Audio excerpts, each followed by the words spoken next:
WW Solo Trucker back again with another video. This video is on survival, emergency kit type stuff. With today's trouble in the world, wars going on that are they're pretty dicey, sketchy right now, and the American economy is not doing too good. There's a couple things that I like to protect myself against, and I'd advise everyone to do this very thing. And it's not extremely expensive. It costs you a little bit of money, not a lot. And that is protecting yourself against an EMP or a coronal mass ejection. Coronal mass ejection is when the sun puts out a huge amount of energy, and the Earth's magnetic field can't overcome it. Back in the late 70s, in the northeast of the United States, there was a coronal mass ejection that hit New York City and an area around it, pretty large area around it. It happened in the summertime when air conditioners were pumping and freezers and refrigerators were pumping, and lots of electricity was being drawn off the grid, and it overpowered the grid. And luckily back then, the grid wasn't heavily dependent on microprocessor controlled equipment like it is now. So they were able to get the grid back up in a relatively short, I think it was 4 or 5 days, maybe a little longer, maybe less. I was in high school at the time. I was a freshman in high school, so I don't remember a whole lot about it, but I remember reading about it and seeing it on TV and seeing the panic in the streets and stuff. But it didn't get too bad, but because, like I said, they were able to fix the situation in a relatively short period of time. But today, that would be a very different thing, because most of our systems everywhere are run off of microprocessors. And a coronal mass ejection like that, if it was to hit New York City again, or any big city, it would be a lot worse, because it would take a lot longer to get the grid up. Now, they have backup systems. A lot of buildings have their own backup generating systems, that will last for a while. And also, excuse me, also a lot of places will have extra hardened stuff, which is what we're getting ready to talk about, hardened facilities, to where the coronal mass ejection probably wouldn't affect it too bad. There might be a few things, but the backup system would probably kick in. And that kind of stuff happens all the time when power gets, drawn too much to a certain level. Backup systems have to kick in, or the grid has to change and draw from another part of the grid, or etc. Things like that. The EMP is a military weapon. It's electromagnetic pulse. And what that is it's a nuclear bomb, basically a nuclear bomb that is set off at very high altitudes, up in the upper atmospheres. And what it does is it fills an area below it on the ground with a lot of voltage. Every square inch of air is just filled with a lot of voltage in a split second like that. It happens so quickly, it won't hurt people at all. You probably never would know it happen. You might see a flash, but that's about it. But if you weren't really looking for it, you might not see it at all. But it's so quick that breakers, fuses, and things like that can't catch it. Plus, it's everywhere. It's in the air. It's not just on the power side of a fuse or breaker. If it's on both sides of the breaker, it don't matter if you got a breaker or not. Your equipment is done for. And that includes automobiles. It was in the early 70s when the automobile manufacturers started making automobiles with computers in them, but they really weren't that complicated back then. It wasn't until the early mid 80s, when cars became more reliant on computers with electronic fuel injection and things like that, and into the 90s when sensors became everywhere. So an old car, if you got like a pre-1970 car, you know, there'll be a couple components on it that could be easily replaced, like, you know, a starter solenoid, maybe an alternator or a generator, maybe a couple of components in the distributor, you know, which are very easily replaced. Replace those couple of components, and that vehicle will work, no problem. But modern vehicles, they're done. There's thousands of sensors in a modern vehicle, thousands, and lots of computer chips too. So they would be pretty much useless. It would be worth much of anything. But what something I would advise everyone to do, and you can build a Faraday cage out of those old-fashioned metal trash cans with the metal lid.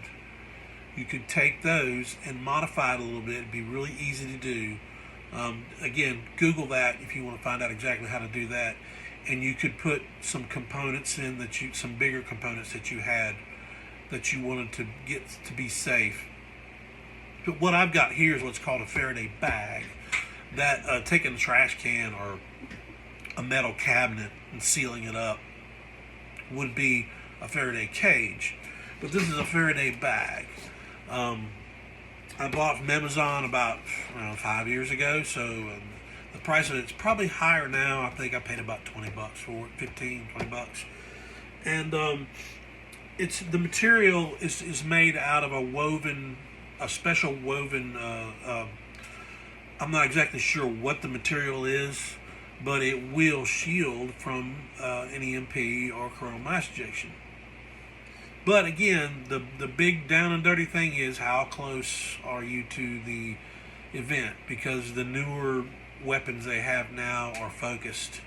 They could take a nuclear bomb, explode it, and it could be focused onto a smaller area instead of just randomly thrown out there to where you would have hot spots here and there. And it's sealed up like a dry bag, scuba bag, which means it's pretty much waterproof. It would have to be, because if air can get in, a coronal mass or an EMP can get in. So the main thing you want is communication and information. So I'm going to open this up real quick and show you what I got. Oops, I hit the camera. And show you what I got in this bag here. And this Velcro is very, very strong. And I've got a dry bag that's got the same type of Velcro. It's hook and loop is what it is. And it unfolds quite a bit. You can see there's a huge gap in here that folds up. Now, first of all, you're going to need some way to recharge your electronic equipment. This is a 2-panel high-end solar-powered solar charging setup. It was about $200. I bought it about 6 or 8 years ago, so probably more now. SunTech, I believe, is the name of the company that makes it. They also make really nice commercial grade solar panels for buildings and houses and things. But they make this little 2-panel system, and the panels are white instead of black. Black gets hot really quickly in sunlight. Those Gold Zero and things like that are plastic, black and all that, they will warp and go bad. This probably won't do that for a long time. It's black on the back side, but I've got the panel parts facing each other, and they're white. Trust me, they're white. And here's a little radio. It is a 3-band shortwave, but it only receives. Here's a little hint. Unless it's an emergency, it's against the law to broadcast on shortwave without a broadcasting license. But in an emergency situation, you can do whatever you want to. So, but this is only a receiver. It's also got AM and FM and a weather band on it, so I can get quite a bit of information on it. It's got a foldable antenna here, collapsible antenna. So there's no batteries in it. I stored it without the batteries in it, so it doesn't get destroyed over time. Because I'll probably never use this. I hope I never use it. What else have I got? This is a radiation detector. I paid about $600 for this thing. It's a very nice unit, and it's shock mounted too. There's a rubber case around it. It's one of the really good ones. There's several videos on YouTube comparing radiation detectors, and this was one of the good ones. Let's see, let's see one. BetterGeiger.com. I think it was. No, it wasn't 600. It was like 300, something like that. But it was quite expensive because you go on Amazon or something, you can find really cheap radiation detectors, but they're not really worth it. This is earplugs for the radio because I might need to be covert. Might not want anybody hearing what I'm listening to. And here's some Duracell batteries for the radio. These are still good. You know, they're going to go back. You know, they're guaranteed for 12 years. This is one thing you would want to check periodically. Make sure you got good ones. You could put. I've got another one of these bags that has recharging setup and rechargeable batteries. So that's another option you can use. It's got a slightly different radio in it too. And what else have I got in here? Now this is just a little manual for the radio. I think that's about it. But what's this? Desiccant pack. Good thing to have in there.